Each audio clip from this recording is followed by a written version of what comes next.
Ficamos de pé e o irmão Elimar vai orar, interceder agora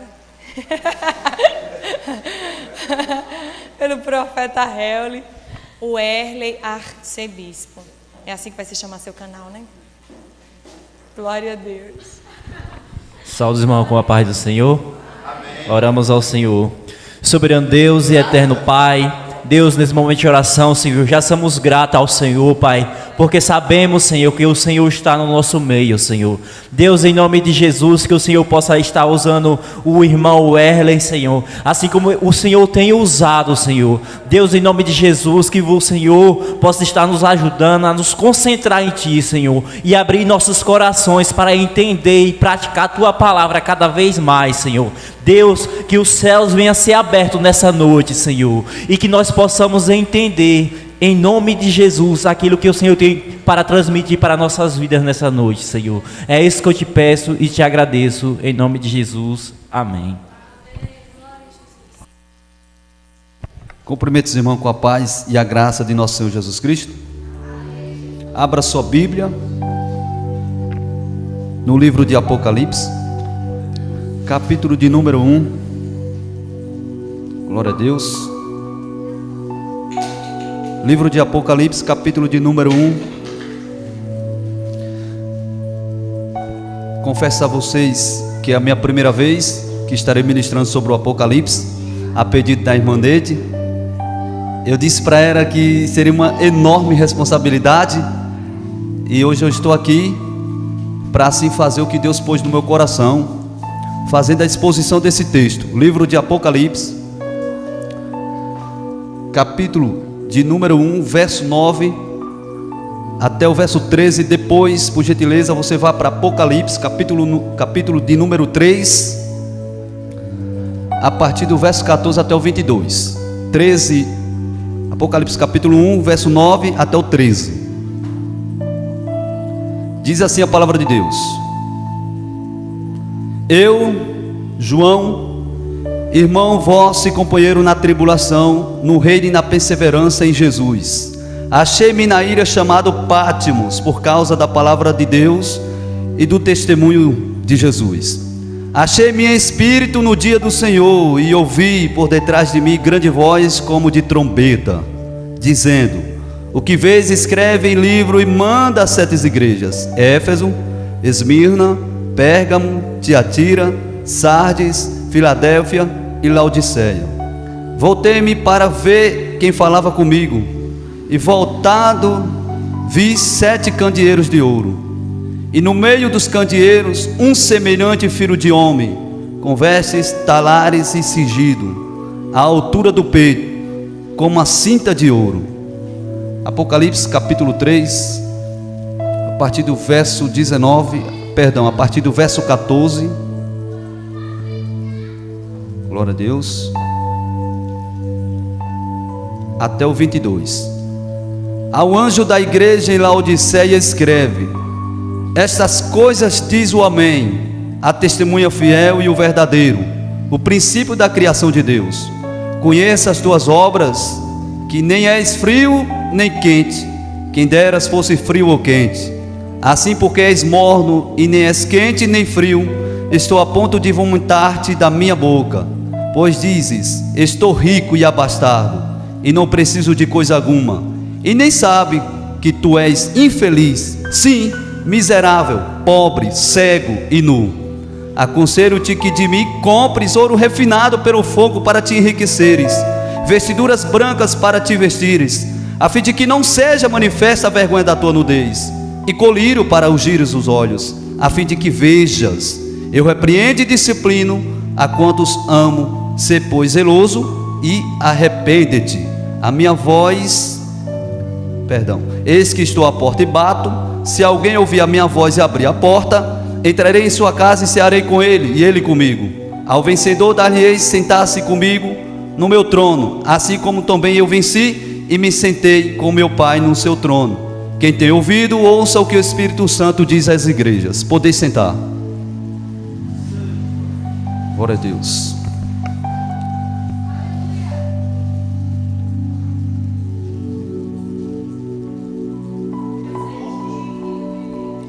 os tempos mais sombrios de perseguição à igreja havia chegado. Com 16 anos, Nero, ele resolve assumir o governo de Roma. E nisso que ele assume o governo de Roma, no ano 54, precisamente, ele começa primeiro a sua assassina dentro da sua casa. Manda matar a mãe. Depois manda matar alguns membros de sua mãe. E não satisfeito com isso, ele resolve colocar fogo na cidade de Roma. E quando ele coloca fogo na cidade de Roma, diz os historiadores que ele vai para uma torre de Mecenas, e de lá ele assiste um espetáculo horrendo, com a sua banda, vendo a desgraça. Ele mesmo pôs fogo em Roma. Nero era um homem louco, doente, devasso. Mas passou a era de Nero, porque diz a Bíblia, diz os historiadores que Nero morre. Nisso que Nero morre, o general Tito, você sabe a história, vai até Jerusalém, e lá ele vai saquear Jerusalém, vai arrombar as portas de Jerusalém, matando milhares de judeus e cristãos. A era sombria de perseguição à igreja havia chegado. Em Roma, após a morte de Nero, porque ele vai tirar sua própria vida, diz os historiadores, assume Vespasiano, e ele inaugura o Coliseu. Você sabe, você já assistiu o vídeo, você já viu nas redes sociais, você conhece a história. E lá muitos judeus cristãos, que era fiel, que permanecia, que era piedoso, que servia a Deus, foram lançados nas arenas para ser pisoteado, para ser feito como comidas de leões. Esse Vespasiano vai passar, depois logo em seguida quem vai assumir é Domiciano. Nisso que Domiciano assume, é o período que nós lemos aqui o texto. Domiciano, ele arroga para si a ser Deus. Diz os historiadores que ele era o segundo Nero, homem devasso, homem violento. A época de perseguição à igreja havia chegado. E é importante destacar aqui que todos do grupo apostólico, com exceção a João, estavam mortos a fio de espada, por ter pregado a verdade, por ter falado do amor de Cristo, por não abrir mão do Evangelho, por não abrir mão dos seus princípios. Todos mortos a fio de espada, com exceção a João, que o próprio Jesus havia revelado que ele não morreria. Na verdade, Jesus chegou para Pedro e disse que não importa, Pedro, como ele vai morrer. E eu entendo que Jesus estava guardando a vida do apóstolo João, não porque ele não guardasse a vida dos outros, é porque Jesus tem um propósito na minha vida e na sua vida que é diferente, na maioria das vezes. Nós não entendemos, mas aqui eu chego a entender que quando Domiciano achava que ia acabar com a igreja, buscando o último representante legal aqui na terra, deportando ele para a ilha de Patmos, deixando ele lá para morrer, sozinho, longe da família, tudo isso por amor à palavra de Deus, tudo isso por pregar a palavra de Deus, por pregar a verdade de Deus. Todas as portas na terra haviam fechado, mas uma porta do céu se abre lá na ilha de Patmos. Aleluias. Eu lendo esse texto eu fico encantado. O nosso velho João, o último representante legal da igreja, fizeram de tudo para parar a igreja, mas a igreja está viva até hoje. Quando disse que as portas do inferno não prevalecerão contra a igreja, ele estava certo. Aleluias. João está na ilha de Patmos, todas as portas fechadas aqui na terra, mas uma porta do céu se abre, e diz a palavra de Deus: João, sobe. Aleluias. Sobe, João. E lá ele vai ver um Cristo. Antes de ver Cristo, ele vê os 7 candeeiros. Porque diz a Bíblia que os 7 candeeiros representam as 7 igrejas. E o número 7 é citado aqui no Apocalipse por 54 vezes. É um número completo, total. É o número da plenitude de Deus. Nós chamamos do número da perfeição de Deus. Por isso que ele vai tratar diretamente com as 7 igrejas da Ásia. E Deus manda João subir. Sobe, João, vem para cá. E lá ele vai ver os 7 candeeiros. No livro de Apocalipse, capítulo 1, verso 13, diz a palavra de Deus que ele estava no meio dos candeeiros. E eu quero dizer nesta noite que ele está aqui nesta noite, no meio da sua igreja, olhando a sua vida, sabendo o que você fez hoje, o que você deixou de fazer, se você agradou ou se você não agradou. Ele está no meio do candeeiro. Apocalipse capítulo 1, versículo 13. O nosso Cristo, João vê ele no meio do candeeiro. Aleluias. No capítulo 2, diz a palavra de Deus que ele agora não somente está no meio dos candeeiros, ele está andando, aleluias, na sua igreja. E hoje, nesta noite, eu quero dizer que ele está aqui andando, passeando por essa igreja, saudando a cada um que se encontra aqui.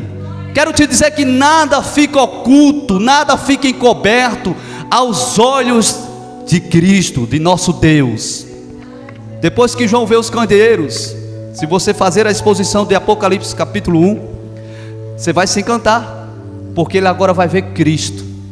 Aleluias. Porque o único lugar para você saber e conhecer e ver a Cristo é na palavra de Deus, na igreja. Aqui onde você vai saber quem é Ele, onde você vai ser disciplinado.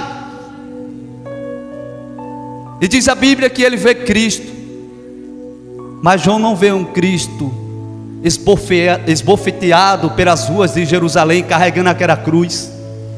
João não vê um Cristo com os cabelos sujos, empoeirados, ensanguentados, não. João não vê um Cristo na cruz do madeiro, não.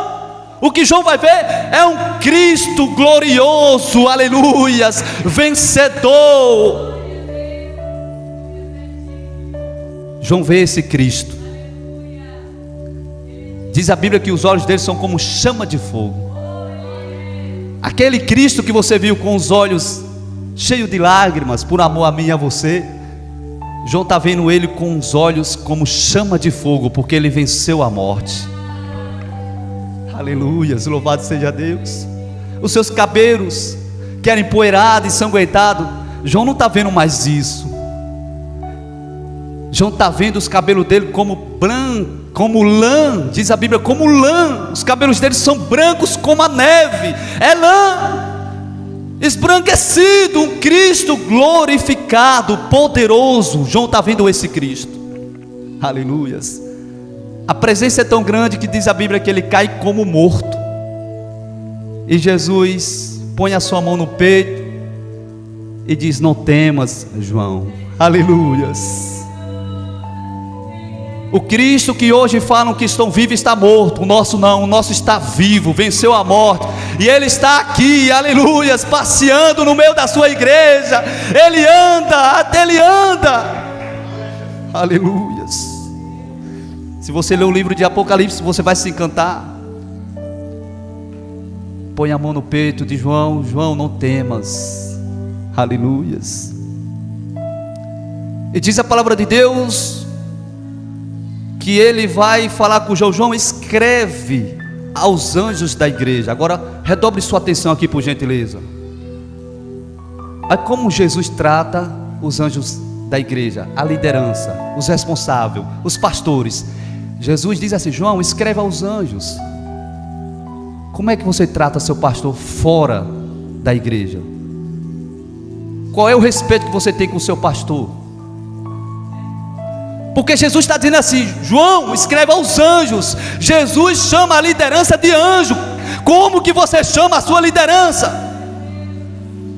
Será que você tem o mesmo respeito que Jesus teve com a liderança da igreja? Jesus olha para a liderança da igreja: escreve aos anjos da igreja. Cuidado com o que você fala a respeito do seu líder, da sua liderança. Aprenda como João. E ele vai escrever falando exatamente o que Jesus pediu para fazer. Aos anjos da igreja, aquele que diz o amém, a testemunha verdadeira. Aleluias.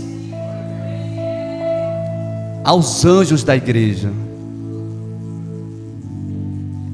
Quando a gente vai entrar na vida, no estilo de vida, na igreja de Pérgamo, eu acho muito interessante essa passagem bíblica.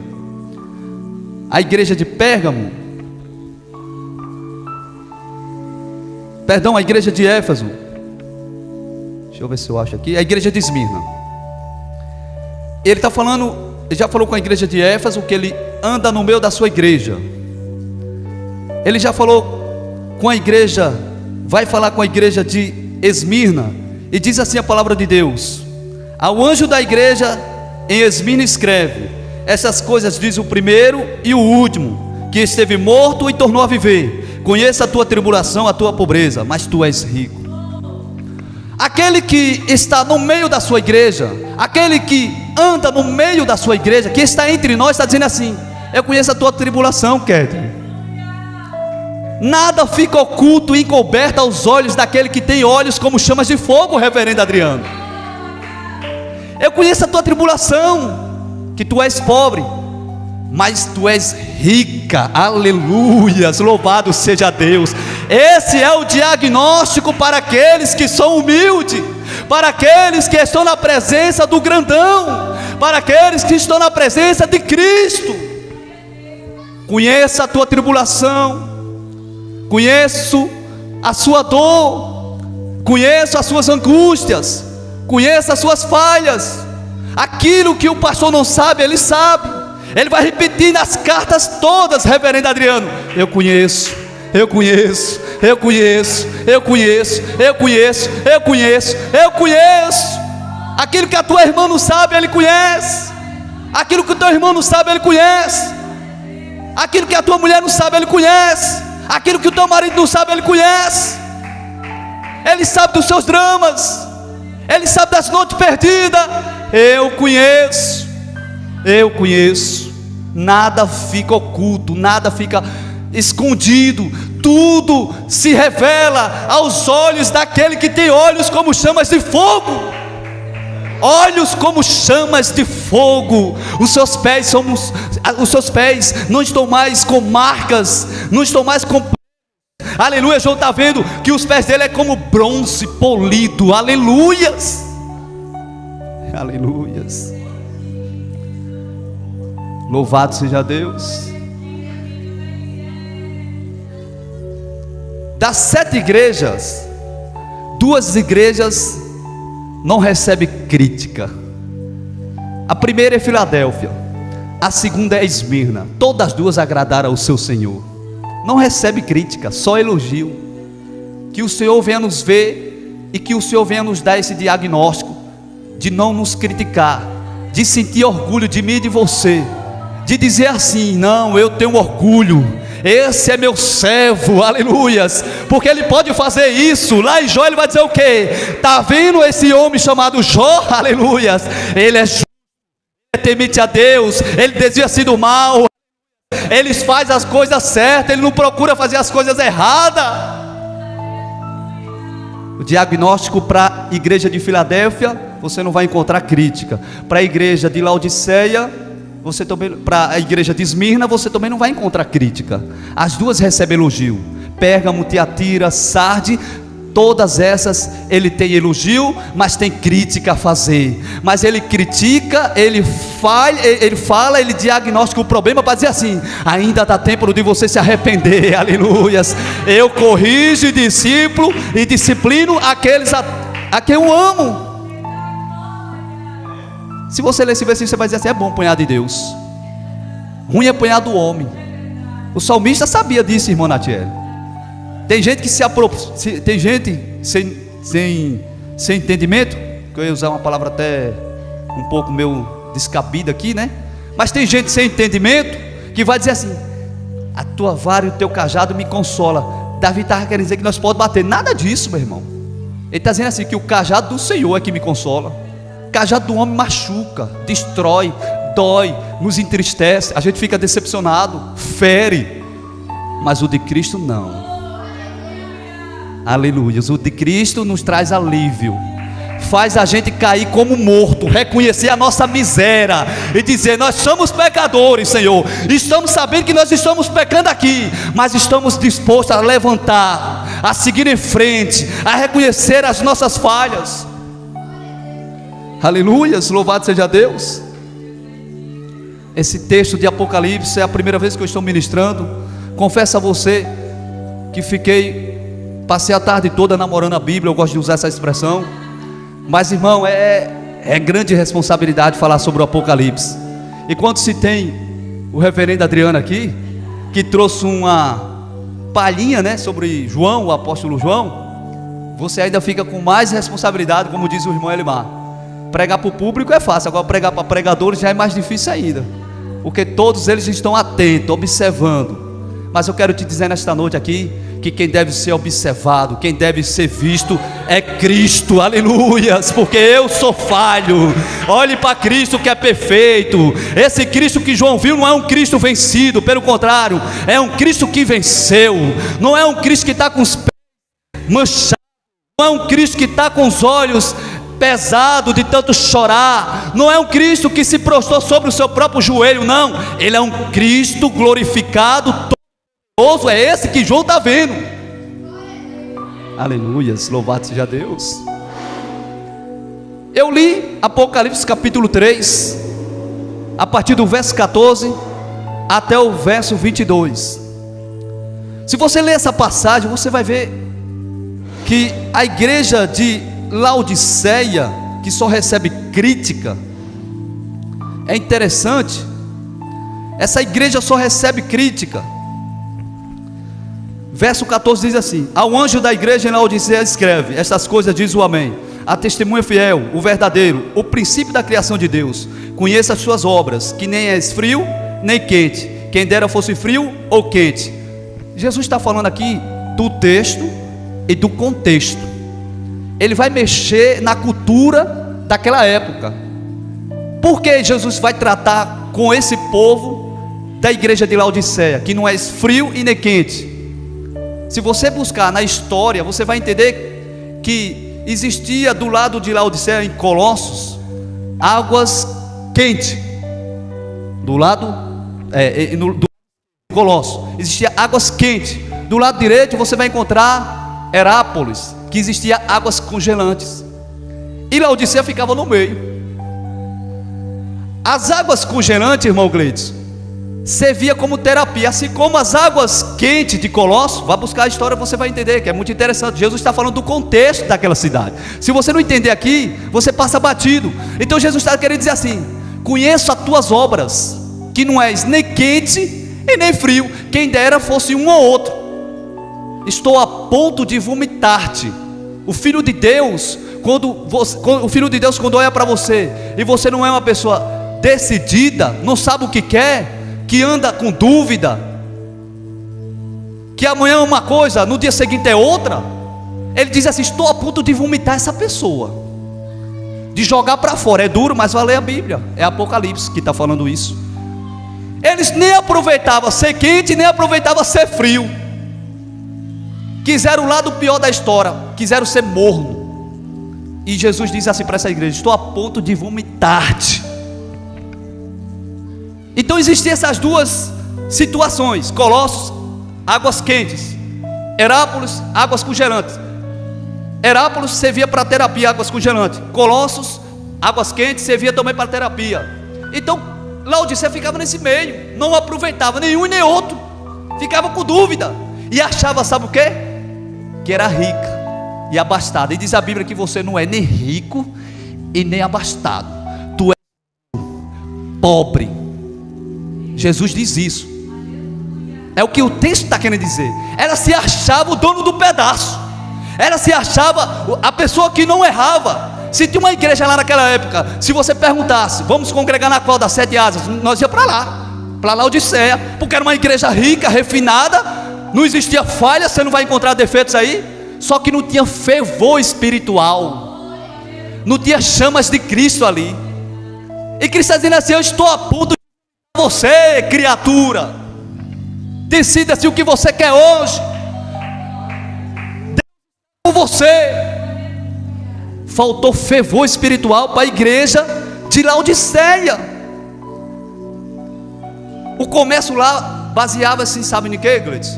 Na questão do colírio. Era o melhor centro para tratar dos olhos, irmão Natiele. E eles tinham tudo isso aí a seu favor. Só que eles estavam cegos, não conseguiam enxergar, mesmo com toda essa tecnologia aí a seu favor. E diz a palavra de Deus, é muito interessante, porque diz assim: quem dera se fosse frio ou quente, assim porque és morna, e nem quente, nem frio, estou a ponto de vomitar-te da minha boca. Pois dizes: estou rica e abastada, e não preciso de coisa alguma. Olha a igreja, o orgulho. Não preciso de coisa alguma. E nem sabes que tu és, aí é Cristo que está dizendo, e nem sabe que tu és infeliz, miserável, pobre, cego e nu. A igreja era infeliz com todas as riquezas que achava, porque ela dizia que era abastada. A igreja era cega, tinha o melhor centro como é o nome? Oftalmologista, é? Tinha o melhor centro lá de oftalmologista, mas aquele pessoal era cego. Tinha o melhor centro de comercializar tecido. Vai falar sobre vestimentas brancas. Jesus está tratando sobre o contexto daquela cidade. Ele vai dar essa heresia no contexto daquela cidade, Gleides. É muito interessante. Agora, isso é maravilhoso, porque Jesus foi duro com essa igreja. Realmente, tu és infeliz, tu és cega. Você está dizendo que é rico, mas eu estou dizendo, você é pobre. E a igreja que se dizia pobre, Jesus está dizendo, você é rica. Aleluia, isso é maravilhoso. O diagnóstico de Cristo é diferente, irmão. O que você acha o que é, não é. O que você pensa que é bom, Deus está dizendo, não é. Não é, irmão, é só você entender o que Deus está. A igreja de Esmília estava dizendo assim: eu sou pobre. E o Senhor estava dizendo: mas tu és rica. Vai lá ver o mas, contradição do que a igreja está falando. Tu és rica aos meus olhos. É o diagnóstico de Cristo para a igreja de Esmirna. Já a igreja de Laodiceia: eu sou rica, não preciso de coisa alguma, eu sou abastada. Ele vai olhar e vai dizer assim: nem sabe tu que é infeliz, cega e nu. Mas eu tenho uma palavra de Deus para a sua vida, de Cristo. Você que está nessa situação, se sentindo bom, aconselho-te que de mim compres ouro refinado pelo fogo para te enriqueceres, vestiduras brancas para te vestires, a fim de que não seja manifesta a vergonha da tua nudez, e o colírio para ungir os olhos, a fim de que vejas. Ele está dizendo assim: aconselho-te de mim. Cristo está dizendo assim: eu te aconselho, meu querido. E aí ele diz assim: aconselho-te que de mim compres o ouro refinado pelo fogo para te enriqueceres, vestiduras brancas para te vestires, a fim de que não seja manifesta a vergonha da tua nudez, e colírios para ungir os seus olhos, a fim de que vejas. Cristo está aqui, aleluias. E ele está dizendo assim: eu estou querendo aconselhar você, que o que você pensa não é isso. Eu estou te dando um conselho. Ele começa com a palavra dura, mas aí ele diz um motivo: eu repreendo e disciplino a quantos amo. Sê pois zeloso e arrepende-te. Eis que estou à porta e bato. Se alguém ouvir a minha voz e abrir a porta, entrarei em sua casa e cearei com ele. Entrarei na sua... Olha que convite, meu irmão. É para os de fora. Não, é para aqui mesmo, para a igreja, para os que estão se sentindo abastados, que não precisa de coisa alguma, que se sente forte. Deus está dizendo assim: vem para cá, eu aconselho-te que prove de mim. Eis que estou à porta e bato. Se alguém ouvir a minha voz, abrir, entrarei na sua casa. O fato dele entrar aqui, reverendo Adriano, é misericórdia. O fato dele cear com você é graça. O fato dele entrar é graça. O fato dele pedir para você abrir a porta: olha, eu entrarei. Ele está se permitindo entrar. Se você abrir o seu coração, é misericórdia. Eu finalizo, eu termino por aqui. E eu entendi que o apóstolo João vivenciou uma experiência única, diferenciada. Cristo poupou a sua vida. Claro que esse homem vai morrer, ninguém está dizendo isso. Vai morrer de velhice, sobre os cuidados do Senhor. Tem uns Pedro que não entende isso. Fique tranquilo, você vai estar no reino com João. Tem uns Pedro que questiona porque João reclina a cabeça sobre Jesus. Você tem toda a liberdade para fazer isso. Não faz porque não quer. Eu não reclamo não, eu procuro estar ali, pertinho, acompanhando. Sou mesmo ciumento, mas eu não sou ciumento para questionar. Pelo contrário, sou um ciumento para fazer. Se João pode, eu posso. João presenciou a maior experiência da sua vida. Estava na mesa de Santa Ceia e o seu Cristo estava lá. E ele, na frente dos discípulos, ia lá, olha, bem de mansinho, colocava a cabeça aqui, reclinava e aproveitava os melhores momentos no peito de Jesus. É Jesus, né? Pedro, não importa como ele vai morrer, deixe comigo, fique em paz. Está preocupado como ele vai morrer? Não, deixe comigo, fique em paz. Morreu de velhice. Até hoje a igreja está viva, aleluias.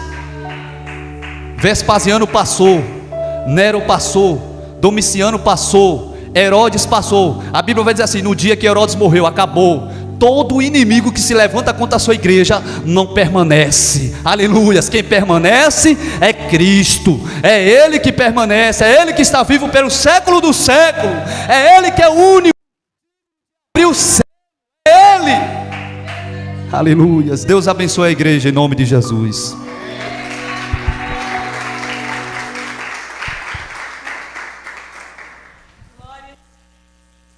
Fica aqui, fica aqui.